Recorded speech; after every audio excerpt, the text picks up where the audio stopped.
1 million people are traveling this Thanksgiving. My family and I are one of them. Moses is celebrating his first Thanksgiving. So here's the deal.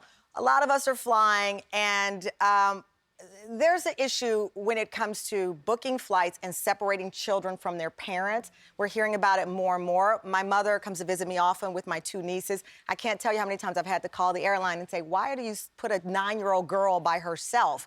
And she's traveling with a group of the family. Has this happened? Am I the only one? You've had this happen? Yeah. We'll get you to stand up.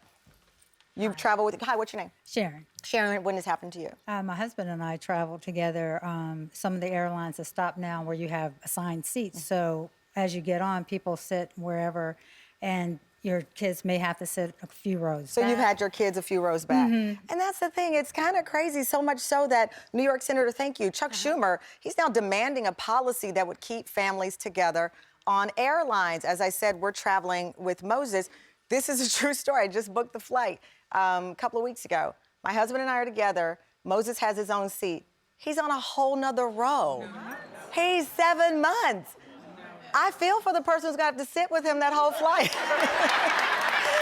Mom vlogger Bryce Gruber is here. You're a mom of 5, kids under 10. She has 5 kids under the age of 10. How are you standing, first of all?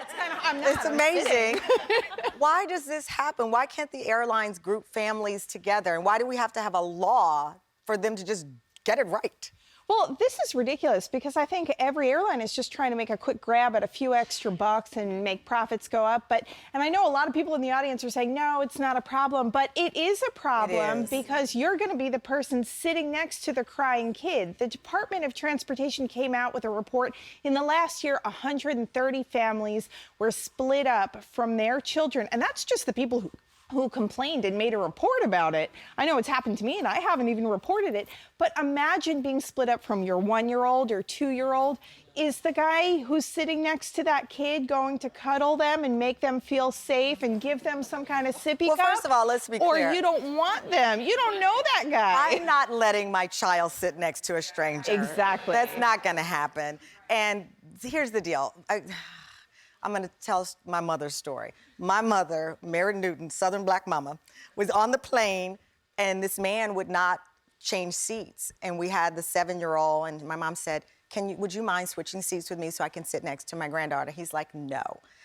My mother then just performed on the plane, and the man got up and gave his seat, but she was like, wait a minute, why do you want to sit next to a 7-year-old? You don't know, sir. Flight attendant. Yeah, Mom.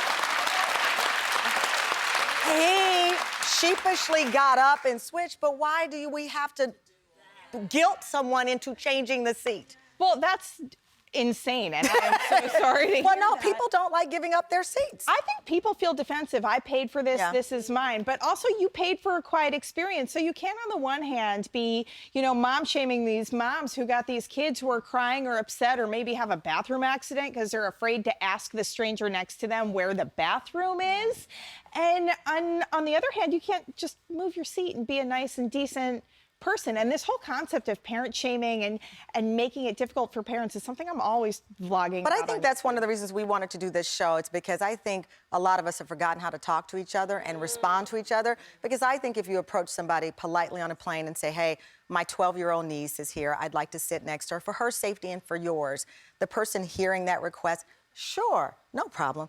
Okay, let's all have a drink on the plane. Bye. Everyone wants to be saving a few bucks, but it's free to be kind and reasonable. Free to be kind and reasonable. Well, Chuck Schumer wants the airlines to do more, and we'll see if that happens. But in the meantime, while they try to figure it out, kindness is free. It is. Perfect. That's a great way to end it.